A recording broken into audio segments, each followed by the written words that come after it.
Welcome back to the lecture students.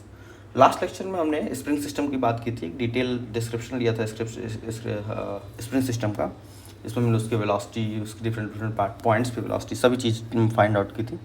Okay, तो इस lecture में हम लोग इस लेक्चर में हम लोग पेंडुलम्स को ही आगे बढ़ाने, या पेंडुलम या ऑसिलेटरी सिस्टम्स और वाइब्रेटरी सिस्टम्स कुछ भी आप बोल लीजिए, उन्हीं को आगे बढ़ाने जा रहे हैं। ओके, तो आज का जो टॉपिक है हमारा, जिस पर हम बात करेंगे, वो है टॉर्सनल ऑसिलेटर। सॉरी,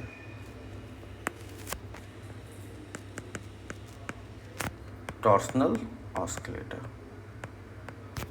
ओके, या आप इसको टॉर्सनल पेंडुलम भी बोल सकते हैं, ये दोनों नामों से जाना जाता है, टॉर्सनल पेंडुलम। यस, तो ये कुछ ऐसे है,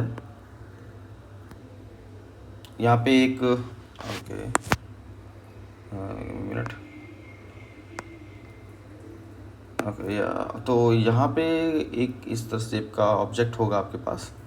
ओके, और इस ऑब्जेक्ट में फिर सेंटर पे एक पार्ट होगा जिससे ये लटका होगा। फिर ये क्या करेगा, ऑसिलेटर इसका कैसा होगा, इसका ऑसिलेशन ऐसा होगा, ये पहले इस डायरेक्शन में मूवमेंट करेगा पूरा का पूरा, उसको एक मैक्सिमम पे जाके, मीन्स इस डायरेक्शन में, लेट्स से ये इसका इक्विलिब्रियम पॉइंट है। ओके, मैं यहाँ पे एक लाइन को एज्यूम करता हूँ, लेट्स से ये लाइन था। अब ये इधर ऑसिलेट करके घूम के गोल गोल ये लाइन यहाँ पहुँच जाएगा। ओके, और फिर ये लाइन वापस घूम के वापस जाएगा और ये लाइन वापस यहाँ जाएगा। मीन्स ये टू एंड फ्रो मोशन है कुछ, एक बार इधर इस डायरेक्शन में मूव करेगा, फिर इस डायरेक्शन में मूव करेगा, फिर इस डायरेक्शन में मूव करेगा, फिर इस डायरेक्शन में मूव करेगा। तो ये लाइन को अगर आप एज्यूम करें तो ये लाइन यहाँ रहेगा, फिर ये लाइन इधर मूव करके यहाँ तक आएगा, इस तरह घूमेगा, फिर ये लाइन फिर से ऐसे मूव करके उधर जाएगा। ये कुछ इस तरह का ऑसिलेटरी मोशन है। ओके, तो ये नॉर्मल ऑसिलेटरी मोशन नहीं है, ये थोड़ा सा डिफरेंट ऑसिलेटरी मोशन है, ये एंगुलर ऑसिलेटरी मोशन को परफॉर्म करता है। तो लेट्स से ये थीटा एम है, ये मैक्सिमम एंगल जितना रोटेट हो रहा है ये थीटा एम है। तो ये एक बार ये इधर गया, रोटेट हुआ, फिर इधर रोटेट हुआ, फिर इधर रोटेट हुआ, फिर इधर रोटेट हुआ, इस तरह का ये ऑसिलेशन करता है। ओके, तो लेट्स से थीटा एम है मैक्सिमम एंगल जितना ये मुड़ सकता है। ओके, सो डेफिनेटली जब ये मैक्सिमम एक एंगल पे मुड़ेगा तो यहाँ पे टॉर्क लगेगा, डेफिनेटली यहाँ पे एक टॉर्क की जरूरत पड़ेगी। जैसे कि जब हम लोग स्प्रिंग सिस्टम की बात कर रहे थे, तो उसको एक डायरेक्शन में मोड़ने के लिए, वापस लाने के लिए स्प्रिंग को एक फोर्स डायरेक्शन जरूरत पड़ती है, जो डायरेक्टली प्रोपोर्शनल टू -x के, अगर आपको याद हो तो। ओके, सिमिलरली यहाँ पे जो टॉर्क लगेगा, वो टॉर्क जो इसको रिस्टोर करेगा, वो भी डायरेक्टली होगा -θ के। ओके, -θ m ले लेते हैं। तो जो यहाँ तो टॉर्क लगेगा, जो restoring torque, this is called the restoring torque. So जो रिस्टोरिंग टॉर्क लग रहा है वो भी डायरेक्टली प्रोपोर्शनल है -θ m के। ओके, सिमिलर कॉन्सेप्ट है।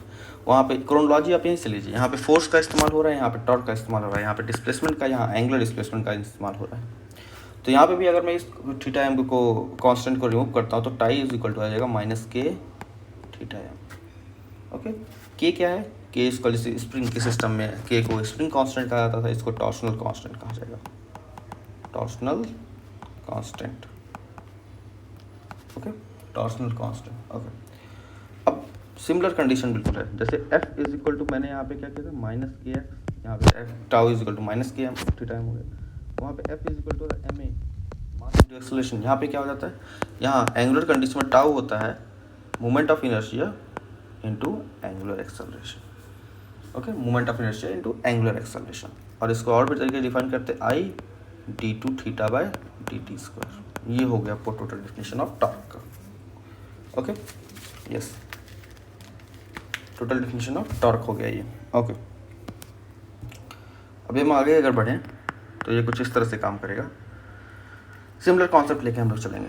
तो I d2 theta by dt square किसके बराबर हो जाएगा, -k θ m के, क्योंकि ये भी टाउ है, ये भी टाउ है। तो d2 theta by dt square कितना हो जाएगा, -k by I theta m is equal to -omega square theta m हम लिख देते हैं।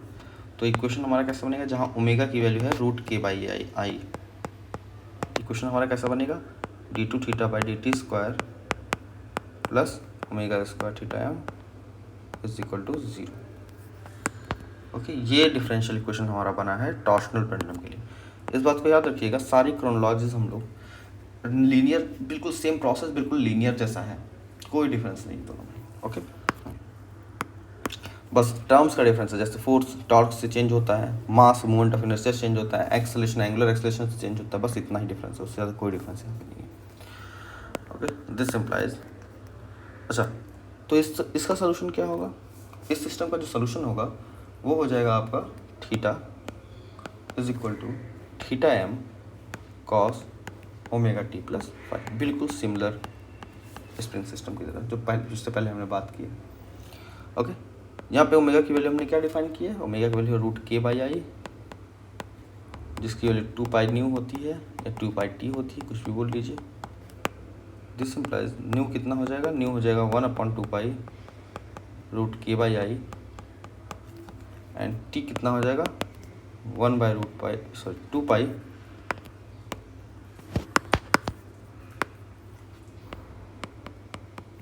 रूट आई बाई के। ओके, ये दो कंडीशन हैं यहाँ पे। बाकी सारे प्रोसेस को भी आप सिमिलर तरीके से प्रोसीड कर सकते हैं। ओके, आप चाहें तो आप इसकी एनर्जी भी निकाल सकते हैं, काइनेटिक एनर्जी कैसे जिस तरह से होती है। जैसे टोटल एनर्जी मैं यहाँ पे प्रोसीड करता हूँ, मैं यहाँ पे सिर्फ बेसिक टर्म्स लिख देता हूँ, आप इसको सॉल्व करके प्लीज़ कमेंट सेक्शन में जरूर बताएं हमें कि आंसर आपका क्या आया है। तो एनर्जी ऑफ ऐसे सिस्टम्स की एनर्जी होती है हाफ एम की जगह आई और omega square, this is the angular, plus potential energy होती है आपकी हाफ के थीटा स्क्वायर। ओके, ये होता है टोटल एनर्जी पैटर्न आपके पास। ओके, सो इसको आप फॉलो करेंगे और एक सोल्यूशन आप बताएंगे, एनर्जी का रिलेशन आप निकालेंगे और मुझे बताएंगे कि आपका आंसर क्या आया है। ओके, इससे आप पहले तो एनर्जी आप निकालेंगे, उसके बाद आप निकालेंगे velocity along X direction. Okay, velocity along X direction और theta M, velocity along X direction नहीं, सॉरी, थीटा की वैल्यू आप निकाल के दिखाएंगे, थीटा डॉट की वैल्यू आप निकाल के दिखाएंगे। थीटा डॉट मीन्स ये वैल्यू। ओके, तो कुछ आपको करना नहीं है, ओमेगा की वैल्यू ओमेगा होता है, ओमेगा इक्वल टू थीटा होता है, और थीटा अगर आप देखें तो आपने यहाँ निकाल रखा है, तो इस थीटा से थीटा डॉट निकालिए, यहाँ पुट कीजिए, थीटा को यहाँ पुट कीजिए, थोड़ा सा सॉल्व कीजिए, इवेल्युएट कीजिए, आपको एनर्जी मिल जाएगी। और फिर एनर्जी मिलने के बाद उस एनर्जी को यहाँ पुट करेंगे और बाकी पैरामीटर जैसे कि हमने सिमिलर टू स्प्रिंग कांस्टेंट में स्प्रिंग वाले में हमने किया था, बिल्कुल सिमिलर उसी प्रोसेस को आप फॉलो करते जाएंगे और आप मुझे इसका आंसर कमेंट सेक्शन में ज़रूर बताइए। ओके,